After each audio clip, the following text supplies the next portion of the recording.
brought to you by Nova शुद्ध घी।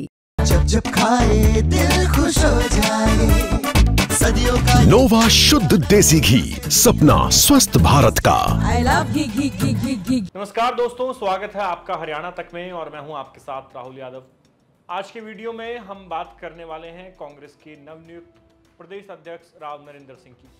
राव नरेंद्र सिंह की ताजपोशी के बाद से बवाल मचा है। कांग्रेस के वरिष्ठ नेता कैप्टन अजय सिंह यादव ने उनकी नियुक्ति पर नाराजगी जताई और अब जो विपक्षी दल है उन्होंने भी राव नरेंद्र सिंह के खिलाफ मोर्चा खोल दिया है। हालांकि राव नरेंद्र सिंह लगातार जो कांग्रेस पार्टी के वरिष्ठ नेता हैं उनसे सुबह से ही मुलाकात कर रहे हैं। वो सबसे पहले रणदीप सिंह सुरजेवाला के पास पहुंचे, इसके बाद भूपेंद्र सिंह हुड्डा से मुलाकात की, उनकी तस्वीरें सामने आई और फिर वरिष्ठ नेता चौधरी बीरेंद्र सिंह और उनकी पत्नी प्रेमलता से भी राव नरेंद्र सिंह ने मुलाकात की। यानी राव साहब अपने तरीके से संतुलन बिठाने की पूरी कोशिश कर रहे हैं कि उन पर किसी भी तरह की खेमेबाजी का कोई आरोप ना लगे। कुमारी शैलजा से भी वो मुलाकात करेंगे, लेकिन वो अभी दिल्ली में मौजूद नहीं है, लिहाजा उनसे मुलाकात नहीं हो पाई। बाकी तमाम जो सीनियर लीडरशिप है उनसे उन्होंने आज सुबह सवेरे मुलाकात की है। लेकिन विपक्षी दल जो है, खासकर आईएनएलडी, उन्होंने आज एक बड़ा हमला बोला राव नरेंद्र सिंह पर और उन्होंने न सिर्फ बयानबाजी की बल्कि एक सीडी जो है उसको भी आज मीडिया के सामने रखा। इनेलो के प्रदेश अध्यक्ष रामपाल माजरा ने आज चंडीगढ़ में एक प्रेस कॉन्फ्रेंस की। इस प्रेस कॉन्फ्रेंस में उन्होंने उस सीडी को लेकर फिर से राव नरेंद्र सिंह पर हमला बोला, जो कि इनेलो ने साल 2013 में रिलीज की थी। मीडिया के सामने रामपाल माजरा ने एक बार फिर से आज चंडीगढ़ में ये पूरी सीडी दिखाई है और इस सीडी में राव नरेंद्र सिंह एक रिपोर्टर से बातचीत कर रहे हैं। रामपाल माजरा ने इस पूरी बातचीत का जो ट्रांसक्रिप्शन है वो भी पढ़कर सुनाया है। साथ ही इनेलो ने आज उस पूरी सीडी को और इस ट्रांसक्रिप्शन को मीडिया में भी शेयर किया है। इस सीडी में बातचीत कर रहे हैं राव नरेंद्र सिंह। 2013 में इसे रिकॉर्ड किया गया। उस समय वो जो प्रदेश सरकार थी भूपेंद्र सिंह हुड्डा की, उसमें स्वास्थ्य मंत्री थे और उनसे एक व्यक्ति आकर मिलता है, वो उनसे सीएलयू कराने की बात कहता है और इस जो सीडी है जो आईएनएलडी के द्वारा जारी की गई है, इसमें दोनों के बीच में एक बातचीत है और आईएनएलडी का आरोप है कि यहाँ पर तत्कालीन स्वास्थ्य मंत्री राव नरेंद्र सिंह सीएलयू कराने के बदले पैसों की डिमांड कर रहे हैं। 30 से 50 करोड़ रुपए वो मांग रहे हैं। बाकायदा ये तक पूछ रहे हैं कि पेमेंट का मोड क्या रहेगा। आपको बता दें कि ये सीडी जब जारी की गई थी उस समय बड़ा बवाल हरियाणा में मचा था और राव नरेंद्र सिंह का नाम जब प्रदेश अध्यक्ष के लिए चलने लगा उस समय भी इस सीडी का और इस केस का जिक्र हुआ था। इस सीडी के सामने आने के बाद इस मामले में जांच भी शुरू हुई और एक एफआईआर दर्ज की गई साल 2016 में।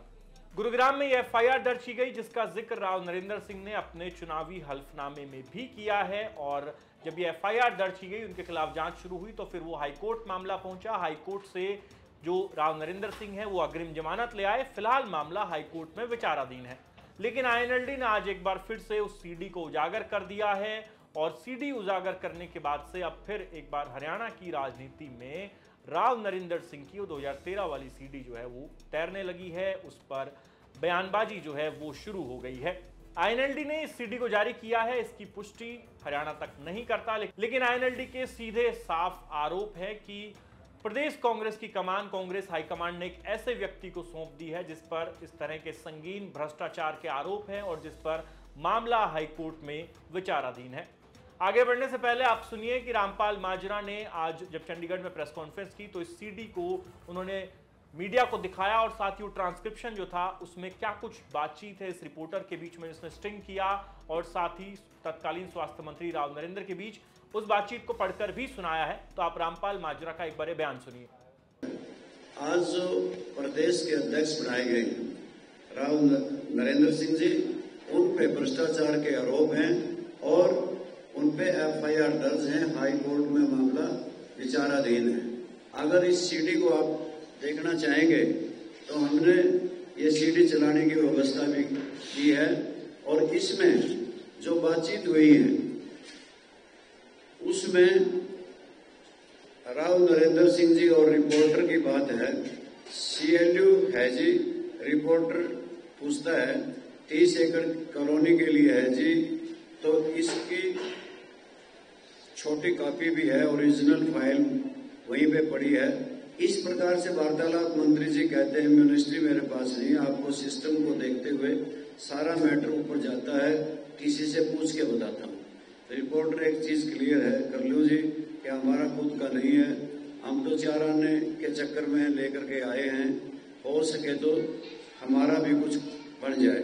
मंत्री जी ठीक है, इसमें क्या ऑफर है सामने वाले को मुझे पता नहीं इसके बारे में। अभी तो 1 करोड़ रुपए प्रति एकड़ बोल रहा है, 30 एकड़ का है, बढ़ा भी देगा, फंसा हुआ है, काफी टाइम इसका हो नहीं रहा। तो इस तरह की बातचीत इस सीडी में करते हुए राव नरेंद्र जी और एजेंट दर्शाए गए हैं। और मेरा कहने का और हमारी पार्टी का कहने का भाव ये है कि साफ सुथरी छवि क्या इसी को कहते हैं जिनके ऊपर इतना संगीन मामला विचाराधीन हो, उन्हें प्रदेश का अध्यक्ष कांग्रेस पार्टी ने बनाया है। तो अगर आप ये सीडी देखना चाहें तो प्लीज चालू करना भाई, इसे देख सकते हैं। तो सुना आपने, रामपाल माजरा साफ कह रहे हैं कि इनको कोई साफ सुथरी छवि का आदमी नहीं मिला। प्रदेश अध्यक्ष भी जिसको बनाया तो राव नरेंद्र सिंह को, जिस पर इस तरह के गंभीर आरोप हैं।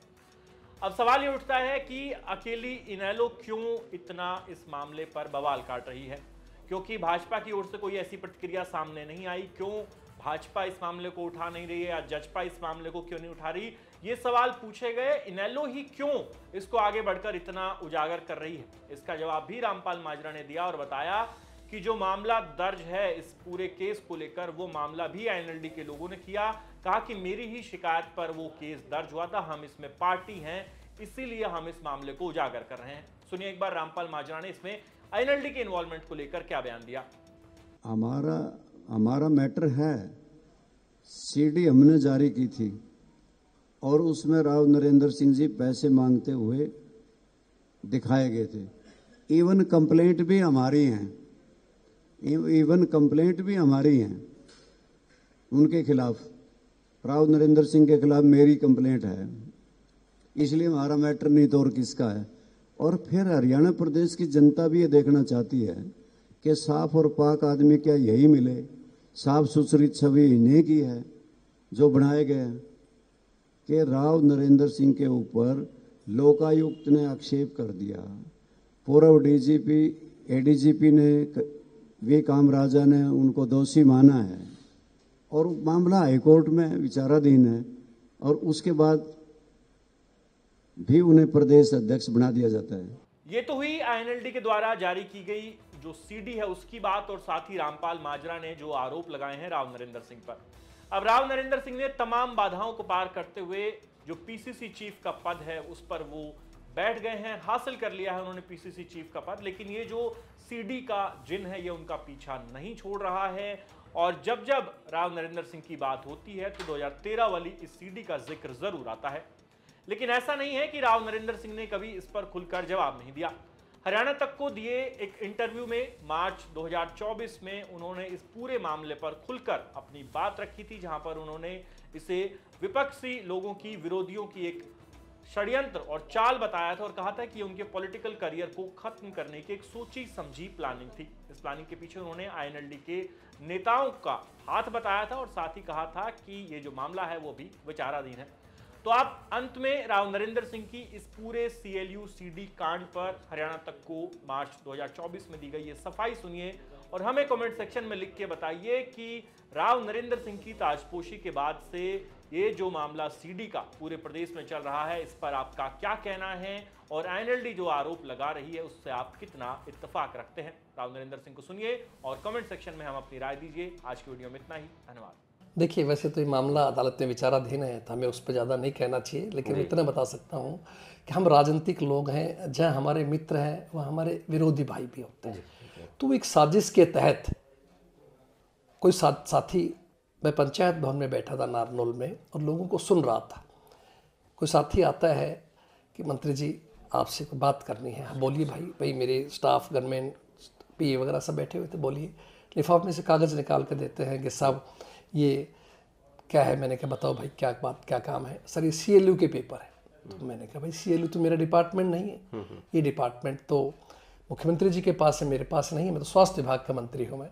उनका साहब कुछ भी हो जी, आप मंत्री जी हमारी मदद कर दो, काम करवा दो। और कुल मिलाकर के लास्ट में कहने लगे साहब इस ज़मीन को आप फिर प्रभावी व्यक्ति हो, किसी को कह करके बिकवाई देना।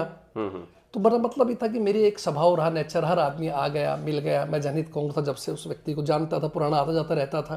तो कभी मैंने कहा हर आदमी आते हैं, अपने दूसरे हरियाणा में मंत्री होता है, दूसरे जिले के लोग भी आते हैं। तो आकर के उन्होंने कोई रिक्वेस्ट की, मैंने स्पष्ट रूप से बता दिया गया कि साहब ऐसा नहीं है, मेरा काम नहीं है। जहाँ तक कोई बेचने की बात है, कोई अगर कोई साथी ऐसा होगा, इच्छुक होगा, तो मैं आपको बता दूंगा, आप जाके उससे मिल लेना, उससे बात कर लेना अपने। इतनी ही बात थी। लेकिन क्या है कि वो बीच में अब युग बदल गया, एडिटिंग वगैरह के माध्यम से वो ऐसा साबित किया गया कि साहब शायद मंत्री जी ही उस CLU के नाम पर कोई पैसे की डिमांड कर रहे हैं।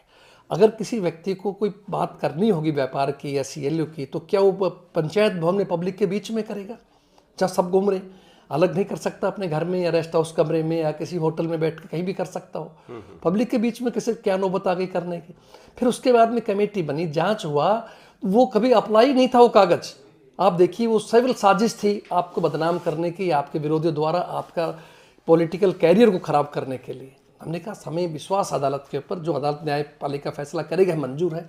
हमने कोर्ट में भी ये कहा कि साहब ये जो उन्होंने जो CD या जो ये बना के भेजे हैं पेन ड्राइव वगैरह, ये सब जो है एडिटिंग किया हुआ है, उसी का ही बना रहे हैं। जो एडिटिंग करके इन्होंने किया है उसी को भी बनाया है इन्होंने, चिप को और आपको पेन ड्राइव को। तो इसलिए इसकी जांच होनी चाहिए। आप इसका सैंपल टेस्ट कराएं लेबोरेटरी वगैरह के अंदर। तो इसलिए हमारा इसमें कोई दोष नहीं है। सच्चाई की बात यह है, जब एक चीज़ साबित ही नहीं हुई, अगर कोई मान लो किसी का मर्डर नहीं हुआ तो उस पर 302 कैसे लग सकता है? जब एक कागज ही टाउन कंट्री प्लानिंग कहता है कि साहब इस नाम का कोई कागज CLU के लिए अप्लाई नहीं किया गया, तो इसका मतलब CLU तो हुई नहीं, ना अप्लाई किया गया। वो तो सिर्फ कोई साथी आ गया और वो बातें आपके कुछ नोट करना, जैसे आप इंट्रो ले रहे हैं, उन्होंने किया, फिर बाद में एडिटिंग के माध्यम से कहीं की बात कहीं लगा लोगों करके उसको जोड़ने की कोशिश की गई, और ये कि साजिश थी। तो हालांकि हमने कहा सब बिल्कुल, हमें परमात्मा पे और देश की अदालत पे पूरा भरोसा है। अगर हमने दोषी है, कोई गलत काम किया तो हमें सज़ा मिलनी चाहिए, नहीं है तो अच्छी बात है, निर्दोष है तो हम बाइज्जत बरी होने चाहिए। तो इसलिए कोई चिंता की बात नहीं। हमने तो माननीय अदालत में विचाराधीन है मामला, और जब फैसला आएगा हमें सर्वमान्य है। किसका लगता है कि कौन था ये सब साजिश के पीछे? कभी इसके पीछे स्टडी की हो, गहनता से जांच की नहीं, हो? वो जो बाद में एप्लीकेशन डाली है तो इंडियन नेशनल लोकदल के विधायकों ने और उनके नेताओं ने डाली गई है, स्पष्ट हो गया था। हम कांग्रेस का, मैं विधायक मंत्री था, और चौटाला साहब के जो उनके थे, इन लोग के जो विधायक थे, उन लोगों ने एप्लीकेशन डाली है, उन लोगों ने एफिडेविट दिए हैं। तो स्पष्ट रूप से हो गया किसने काम कराया हुआ था, किसका साजिश थी। लेकिन कोई बात, जो जैसा करता है वैसा करता है, हमें उससे क्या लेना देना। अगर हमने कोई गलत काम किया है तो हम बिल्कुल तैयार हैं। और ये तो एक सीधी की बात हो गई। मैं कहता हूँ सार्वजनिक जीवन में हजारों बच्चे, नौजवान मेरे और पिताजी के हाथों सर्विस लगे हैं। अगर कोई एक भाई भी कह दे कि नरेंद्र सिंह है, उसके परिवार ने, उसके रिश्तेदार ने एक नया पैसा भी किसी से ले आओ, जिंदगी में वोट नहीं मांगेंगे। हमने ईमानदारी से काम किया है। आप हर जगह जाके पूछेंगे, हर गांव के अंदर लोग मिलेंगे कहने वाले कि हाँ जी हमने नरेंद्र जी के हाथ सर्विस लगे। आपके कोसली हल्के में दौरा कर रहा हूँ, इस हल्के के अंदर बहुत से लोग मिले कई गाँव के अंदर लगातार, और वो कहते हैं हाँ साहब हमने आपको अप्रोच किया था, हमारा काम हो गया। कल भी हम किसी गांव में बैठे थे, मुझे ध्यान नहीं आ रहा वो लिलोड या सुरेली गांव कौन सा था जी, वो पंचायत सेक्रेटरी लगातार आपके पिताजी ने लगवाया था, रवि नाम का आदमी। तो बहुत ऐसे हजारों केस मिलेंगे आपको। तो अगर कोई आदमी की छवि खराब है, काम नहीं करना चाहता है, पब्लिक में करप्शन की उसकी इमेज है, स्पष्ट नजर आएगी। अगर हमने गलत काम करते तो मैं समझता हूँ हमारा परिवार 6-6 12 MLA नहीं बनता। तो अब भी हम साबित करते हैं, पब्लिकली हम इस बात कहते हैं कि हमने काम किया है, ईमानदारी से किया, आगे भी ईमानदारी से सेवा करेंगे।